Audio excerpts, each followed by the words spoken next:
প্রিয় শিক্ষার্থী বন্ধুরা, তোমরা তোমাদের শিক্ষার সমস্ত তথ্য জানতে এবং সকল সমস্যার সমাধান জানতে এখনই জয়েন করো আমাদের ফেসবুক গ্রুপে।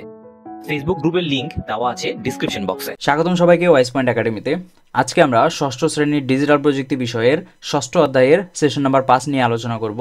দেখো, সেশন নাম্বার 5-এ বলা হয়েছে আমাদের বিদ্যালয়ের শিখন নেটওয়ার্ক 1, অর্থাৎ এখানে হচ্ছে আমরা একটি বিদ্যালয় কীভাবে নেটওয়ার্ক তৈরি হয় এবং আমরা কিভাবে সেটা পরিচালনা করতে পারি, কিভাবে আমরা সেই নেটওয়ার্কটা তৈরি করতে পারি তা নিয়ে আলোচনা করা হয়েছে। আগের সেশনে আমরা দুই ধরনের তথ্য ও যোগাযোগ নেটওয়ার্কের মাঝে বিল ও অমিল খুঁজে বের করেছিলাম গত সেশনে, তোমাদের যদি মনে থাকে। এবার চলো এই সেশনে আমরা একটি শিখন নেটওয়ার্ক বানাই। আমরা আমাদের এই শিখন অভিজ্ঞতার শুরুতেই বলেছিলাম আমাদের কোনো সহপাঠী যেন কখনো যোগাযোগের অভাবের কারণে পিছিয়ে না পড়ে, তারই চেষ্টা করব এই শিখন অভিজ্ঞতায়। এবার আমরা আসল কাজটি করব। আমাদের বিদ্যালয়ের শ্রেণীর সকল শিক্ষার্থীদের নিয়ে আমরা এক ধরনের বিদ্যালয়ের নেটওয়ার্ক বানাবো। চলো শিখন নেটওয়ার্ক বানানোর জন্য নিচের ছোট কাহিনীটি সহপাঠীর সাথে মিলে পড়ি। আনন্দপুরী মাধ্যমিক বিদ্যালয় এর ষষ্ঠ শ্রেণীর শিক্ষক খুশি আপা একটি ধর্মীয় উৎসবের কারণে আনন্দপুরী মাধ্যমিক বিদ্যালয়ে 1 সপ্তাহ বন্ধ রাখার সিদ্ধান্ত নেওয়া হয়েছে। খুশি আপা ঠিক করেছেন এবারে এই ধর্মীয় উৎসবে সবাইকে শুভেচ্ছা জানাবেন। তিনি প্রত্যেকের জন্য কাগজ কেটে শুভেচ্ছা কার্ড বানাবেন এবং সবার ঘরে পৌঁছে দেবেন।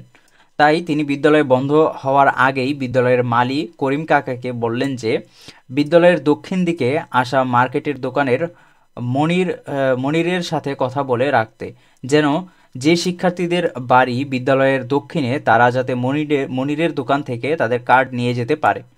ঠিক একইভাবে উত্তরের বাবা মার দোয়া চায়ের দোকানের জরিনা, পশ্চিমে মসজিদ ইমাম এবং পূর্বে ভাই বোন ফটোকপির দোকানের আবুলের সাথে কথা বলতে বললেন যেন উত্তর পশ্চিম পূর্বের শিক্ষার্থীরাও কার্ড নিয়ে যেতে পারে।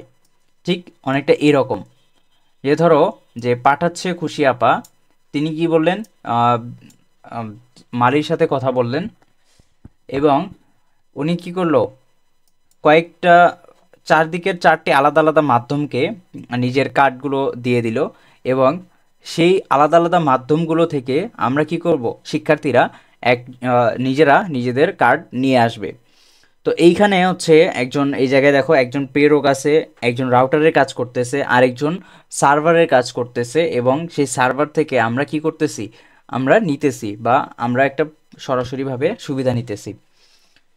এটা কিন্তু একটা নেটওয়ার্ক, শুধু উপহার পাঠানোর জন্য না। যদি বিদ্যালয়ের বন্ধ থাকে তাহলেও কিন্তু খুশি আপা এইভাবে আনন্দপুরী মাধ্যমিক বিদ্যালয়ের ষষ্ঠ শ্রেণীর শিক্ষার্থীদের পড়াতেও পারবেন।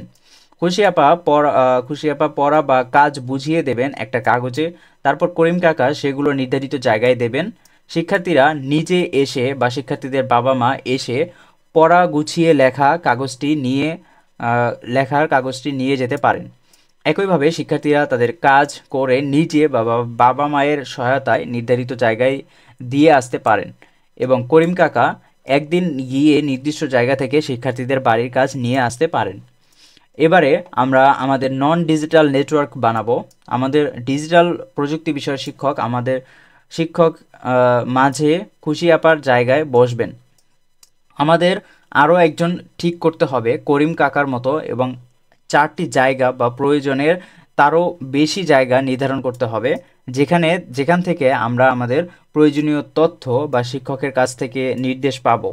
আমরা কাজটি শিক্ষকের সহায়তায় শ্রেণীর বোর্ডে করব এবং আমাদের নেটওয়ার্ক আঁকা হয়ে গেলে নিচের ঘরে এঁকে রাখবো। অর্থাৎ তোমাদের নেটওয়ার্কটা তৈরি হয়ে গেলে তোমরা এখানে ছবি এঁকে সেই নেটওয়ার্কটা দেখাবা। ওকে, এই জায়গায় হচ্ছে একটা ছবির মাধ্যমে দেখাতে হবে। পরবর্তী সেশনের জন্য আমরা আমাদের বাবা মায়ের মোবাইল নম্বর এবং যদি বাবা মায়ের মোবাইল নম্বর না থাকে তাহলে পরিবারের অন্য সদস্যদের যে মোবাইল নম্বর আছে তা লিখে নিয়ে আসব। মোবাইল নম্বর অবশ্যই তাদের অনুমতি নিয়ে তারপর নিয়ে আসব। আমার সাথে যোগাযোগ করার মোবাইল নম্বর নিচের খালি জায়গায় লিখে নিয়ে আসব। আমাদের মনে রাখতে হবে কারো মোবাইল নম্বর তার ব্যক্তিগত গোপনীয় তথ্য, কাজেই চেষ্টা করব এই কাগজ যেন হারিয়ে অন্য কারো হাতে চলে না যায়। আমরা শুধু আমাদের শিক্ষককে এই তথ্য দেব। আমাদের সাথে যোগাযোগ করার মোবাইল নম্বর, এইখানে হচ্ছে তোমাদেরকে সেই কাঙ্ক্ষিত নম্বরটি যেটা চাওয়া হচ্ছে সেটা লিখে নিয়ে যেতে হবে। আজকের সেশনটা এই পর্যন্তই। যদি এই সেশন ভালো লাগে তোমরা আমাদের ইউটিউব চ্যানেলে সাবস্ক্রাইব করে রাখো এই ধরনের আরও অনেক কন্টেন্ট পাওয়ার জন্য। আমাদের ফেসবুক গ্রুপে জয়েন হতে পারো, লিঙ্ক ডেসক্রিপশনে দেওয়া থাকবে। আমরা এখানে বিভিন্ন ধরনের শিক্ষামূলক কন্টেন্ট ফেসবুক গ্রুপেও দিয়ে থাকি।